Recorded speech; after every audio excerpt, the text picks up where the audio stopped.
Good morning, Simon. My name is Tyagarajan, student ID 25018016. First of all, I would like to thank you for taking a different approach throughout this entire course. It made learning experience genuinely engaging and practical.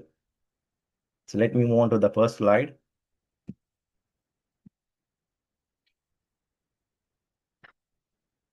Yeah. So today I'm going to present my analysis on rise and fall of BlackBerry, one of the most dramatic business collapse in modern history. At its peak in 2007, BlackBerry's parent company RIM was worth over $60 billion.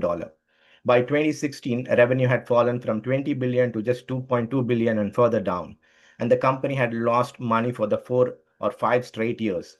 My central argument today is built on Christiansen's innovation dilemma. He argues that great companies don't fail because they are badly managed. They fail because they are so perfectly built for the world of yesterday that they cannot adapt to the world of tomorrow. BlackBerry is a strong example of this. I believe that its success created overconfidence. When you are the market leader, new competitors don't look dangerous, they look unimportant. In this presentation, I will cover three areas. First, what made BlackBerry successful. Second, how it responded to the competition. And third, why it ultimately could not maintain its position. So let me move on to the next slide. Yeah. So, what made BlackBerry successful? There were three main reasons BlackBerry became dominant in early 2000. First, security people could trust. First, BlackBerry built a level of security that nobody else could match. All messages were routed through BlackBerry's own encrypted servers, keeping everything private. The trust was so strong that both President Obama's security team and drug lord E.A. Chapo independently chose BlackBerry for the same reason: encryption.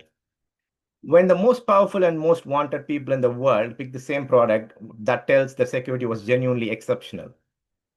Two, a network that was hard to leave.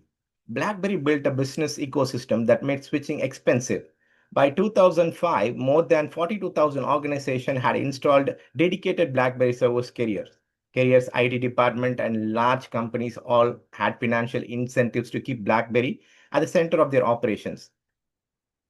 Christensen explains that this kind of deeply embedded network can make a company seem unbeatable until a disruptor completely changes the rule.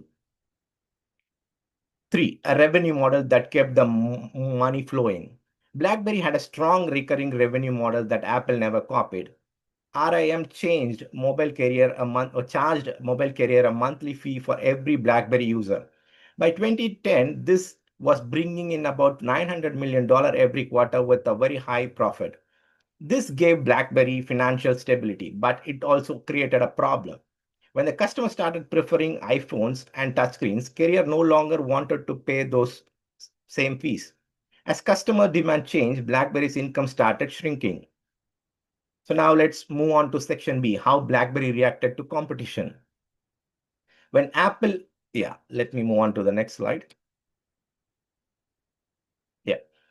When Apple announced the iPhone into January 2007, BlackBerry leaders could see the threat clearly, and yet they couldn't respond to it. The gap between knowing and acting played out across four major breakdowns. Now I'll take you one by one. The first breakdown, they saw it coming and did nothing. Internally, CEO Lazardis admitted that if the iPhone succeeded, BlackBerry would be competing with Apple, not Nokia. But publicly, he dismissed it as irrelevant to the business user. This is the trap Christensen describes. Disruptive products first look weak by existing standards, so the company ignored the threat. Kalpana and Mike's calls this confusing a strategic risk with an external one. BlackBerry should have created a separate team, fully independent from its enterprise business, focused only on tracking and responding to consumer market threats using consumer standard, not corporate ones. Second breakdown, the Storm disaster. Under pressure to compete with iPhone, BlackBerry rushed the Storm to the market in just 18 months. The reviews were harsh. Verizon had to place about 1 million phones costing replace about 1 million phones costing nearly $500 million. At Balsillie later admitted they tried to do much at once, a new touchscreen, a clickable display, and new application all introduced together. Bowers explains that when panic replaces process, failure is almost certain. The solution was simple. A structured stage gate development process with proper testing could have identified these issues before launch. Now, moving on to breakdown three. In 2000, losing Verizon's to 4G. In 2011, Verizon upgraded its entire network to 4G, and BlackBerry had no compatibility device ready. As a result, Verizon pulled its marketing support and resources away from BlackBerry, cutting off one of its most important distribution channel. Uh, Fourth breakdown, losing the app ecosystem. BlackBerry launched App World in 2009 with 2,000 apps. At the same time, Apple had 65,000. BlackBerry even offered developer an 80% revenue share compared to Apple's 70%. But it didn't make a difference. Dalhander and Gahn explained that platform success depends on network effect, not just financial incentives. Apple's ecosystem kept growing naturally. The most users it had, the stronger it became. BlackBerry simply didn't have enough users to create the same monument. So that's all about section C. Now let's move on to section C. Sorry, B. Now let's move on to C. So why BlackBerry could not hold its position? By 2011, BlackBerry had $2.9 billion in cash and no debt. The failure was not about the money. It was about the strategy and leadership. There were three critical misalignments. First, ignoring their own evidence. In 2010, BlackBerry's own internal research provided predicted that a physical keyboard would lose ground to touchscreen. Leadership ignored it. Christensen explains this through the resource allocation problem. Companies naturally focus their money and attention on existing customers. As a result, new ideas receive fewer resources and fail to develop. Three responses were available. First, a hybrid approach, continuing to serve the enterprise keyboard market while developing touchscreen product within the same company structure, running both strategies in parallel. Second, structural separation, creating a fully independent unit within its own leadership. Incentives and decision-making authority protect from pressure of the core business. This is a similar of how Toyota created Lexus as a separate brand, allowing it to compete in a different market without being constrained by the Toyota's existing operation. Third, strategic acquisition, buying a company with the touchscreen capability instead of building it internally.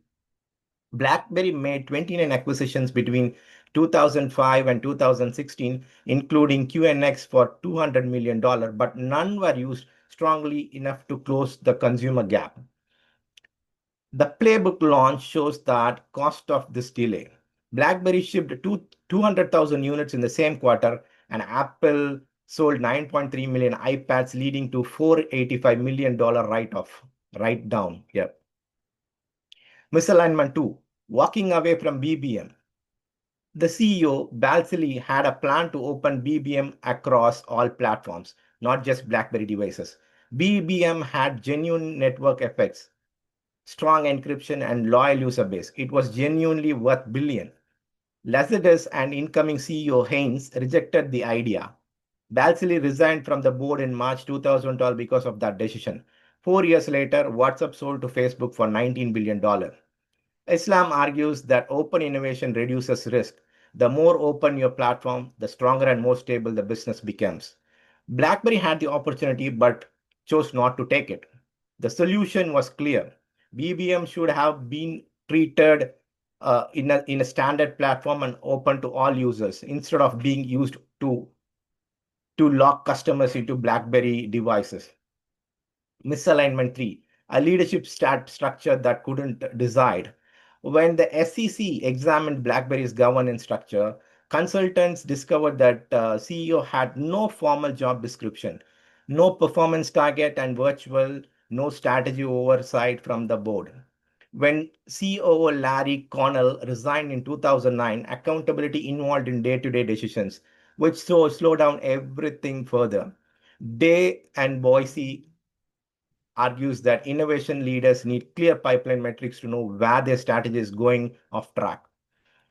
Clacon and Magnuson point out that when companies succeed early, they tend to avoid taking risk. And without clear measurement system, no one is ever forced to address difficulties issues in time. The fix is structural. Formal governance, well-defined accountability, and board-level innovation oversight would have identified these problems year before they became critical. So finally, the conclusion. BlackBerry's collapse was not available, not unavoidable. The company had many talented people, and even clear internal warnings that change was needed. The real problem was that it could not adapt fast enough. The same strength that made BlackBerry successfully strong security the same strategy that made BlackBerry successfully strong is strong security, close relationship with carrier, and careful leadership. Later becomes weakness when the market shifted towards speed, openness, and consumer-focused innovation. BlackBerry struggled to adjust.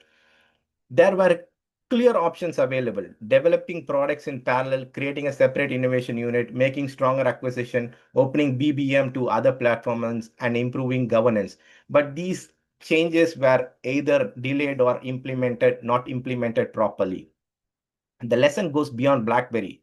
Any dominant company can face the same risk. When markets change, your biggest strength can turn into limitations if you don't evolve in time. The hardest thing for the market leader is to take similar competitors seriously. BlackBerry didn't, and that more than any single product failure led to the decline. So that's all about it. Thank you.